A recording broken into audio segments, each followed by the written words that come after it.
Hi folks, and as I'm recording this, it is early July and we are kind of in the heat, no pun intended, of marathon training for fall marathon. So I thought we'd talk a little bit about the marathon wall, which of course most everybody has heard about and nobody wants to hit the marathon.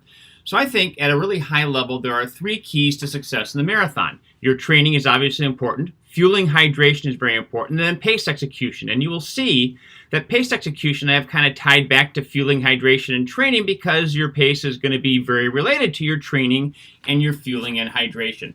So why do you hit the wall? There are really two basic reasons why most people are going to hit the wall if they hit that. One is going to be muscular endurance, that your muscles just kind of give out. They can't take the pounding anymore. Now, frankly, if you've done the training, then muscular endurance is probably not going to be an issue. There's not a lot more you need to do besides the training for that.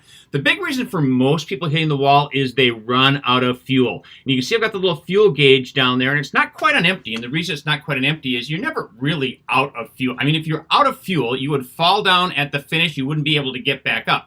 I mean, you see people in the Olympics and races, and they kind of stumble and fall down at the finish, and they get up and they drape a flag over their shoulders, and they're running around the track. So you're never really out, but you're getting so low that your brain is saying, hey, danger, Will Robinson, and it's going to start slowing you down. So fuel is a big issue. So let's talk about how the fuel works really quick. In my little rough graph here, you can see on the right-hand side I've got fat. On the left-hand side, I have glycogen, depending which way you're looking at it. Those are your two primary fuel sources. Well, when you're at rest, really doing nothing, standing around, probably 100% of your energy requirements are coming from burning fat. Now, the faster you run, the less fat contributes. And the reason is fat's a really great fuel source, but it's slow for the body to produce it into energy. So as you go faster, it relies more on glycogen. So as you can see, there's a crossing point in there where it's kind of equal amounts of glycogen and fat. And then the faster you go, the more it's glycogen. When you're down to a sprint, it's all coming from your glycogen. You're not using fat at all because it's too slow to do that. Most people are going to run a marathon kind of right at that crossing point where they're about 50% fat and 50% carbohydrates. It varies from person to person. If you can get more fat, that's so much the better because fat is virtually unlimited. Now, obviously, there's a limit to fat, but most people, even skinny Kenyans, have enough fat that if they could use 100% fat burning, they could run like 900, 1,000, 1,200 miles. I mean, your muscles would give out before you would run out of fuel. So fat is virtually unlimited.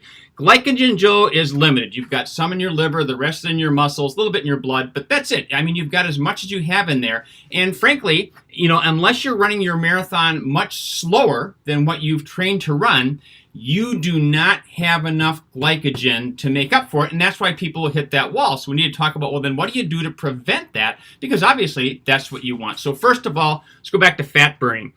You got to teach your body to be a fat-burning machine, and that's why slow, easy, long runs are so important, is because they teach your body to use fat as a fuel source. You want to have plenty of slow, easy, long runs. I'm sure you have those in your plan. Make sure that you're not over-fueling on your long runs. Now, there's a balance here.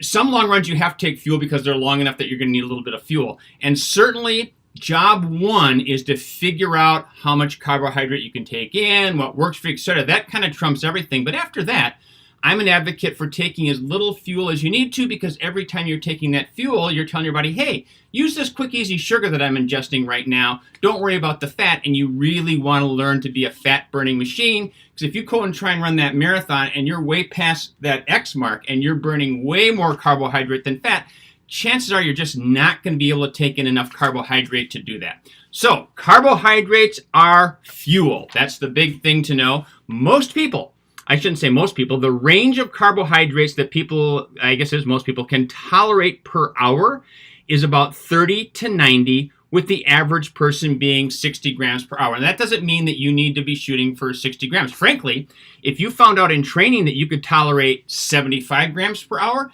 that's what I would take, because there's no prize at the end of the race for the person who has fueled the least.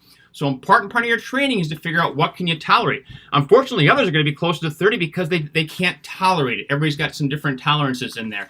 But because carbs is carbs, if you find something that you can't take, then try something else. Really, as long as it's carbohydrate and as long as you're getting that on average 60 grams per hour. It doesn't matter where they come from. It can be Skittles, it can be gels, it can be whatever you want, honey.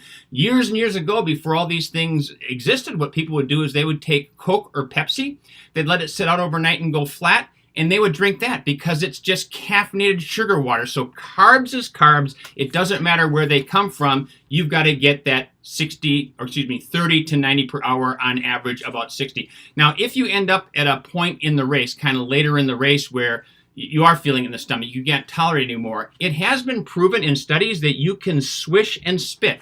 Now, that's going to work better with Gatorade, but you can do it with a goo as well. Science has shown that as soon as your taste buds sense that the carbohydrates are coming, remember your tank was never really empty, your brain says, okay, fuel is coming, and it kind of lets up a little bit and lets you go with that. Now, obviously, you can only do that for so long, but remember to swish and spit. But the biggest thing, as I said, is you've got to practice in your long runs to find out how much you can tolerate, because a big part of your marathon is going to be how well you are able to fuel.